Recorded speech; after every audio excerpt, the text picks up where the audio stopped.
សំឡេងទះដៃប្រកបដោយភាពសប្បាយរីករាយ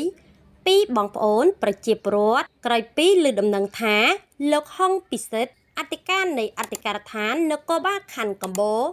លោកបានដឹកនាំមន្ត្រីក្រមអាវ៉ាតចុះធ្វើអត្តសញ្ញាណប័ណ្ណជូនប្រជាពលរដ្ឋដល់ក្នុងភូមិតែម្ដងនាវេលាម៉ោង 7:00 នាទីព្រឹកនាថ្ងៃអាទិត្យទី27 ខែមេសាឆ្នាំ2025ដោយអនុវត្តតាមផែនការរបស់រាជរដ្ឋាភិបាលនៃប្រទេសកម្ពុជានិងដោយមានការអនុញ្ញាតពីអាដាមខួងស្រេងអភិបាលនៃរាជធានីភ្នំពេញ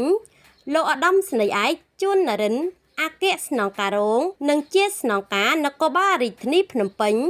ព្រមទាំងលោកខឹមសុនសូដាអភិបាលខណ្ឌកំពតតបតាមការសនំពររបស់បងប្អូនប្រជាពលរដ្ឋដែលរស់នៅក្នុងភូមិថ្មដាសង្កាត់កន្តោកដែលមានបំណងចង់ឲ្យបងសមត្ថកិច្ចចល័តចុះមកជួយធ្វើអត្តសញ្ញាណប័ណ្ណនៅក្នុងភូមិរបស់បងប្អូន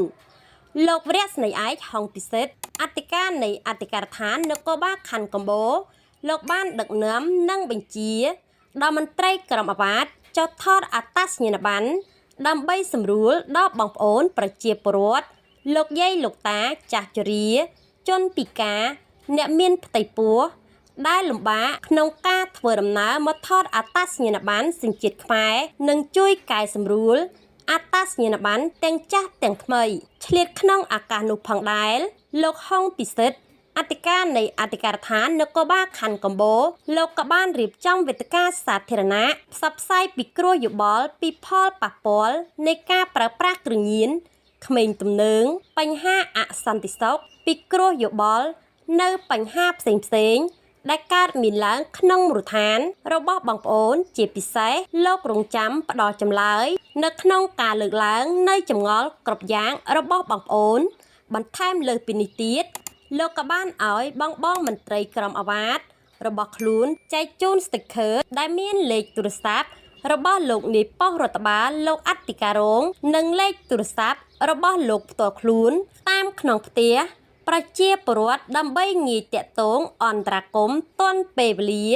ដែលមានទីតាំងស្ថិតនៅភូមិថ្មដាសង្កាត់កន្តោកខណ្ឌកំពតរាជធានីភ្នំពេញក្នុងនោះផងដែរលោកហុងពិសិដ្ឋ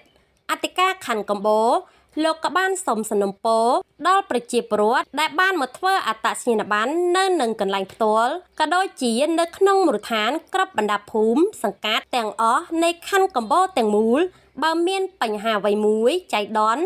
សូមបងប្អូនមេត្តាចូលរួមសហការផ្ដល់ដំណឹងជូនដល់មន្ត្រីសមត្ថកិច្ចរបស់លោកជាបន្ទាន់ដើម្បីឲ្យក្រុមមន្ត្រីលោកមានវិធានការចោះជួយបានឆាប់រហ័សម្យ៉ាងវិញទៀតដើម្បីឲ្យទឹកដីខណ្ឌកំពតរស់នៅប្រកបដោយសុវត្ថិភាពមានភាពរីកចម្រើននិងមានការអភិវឌ្ឍគ្រប់ទីកន្លែង។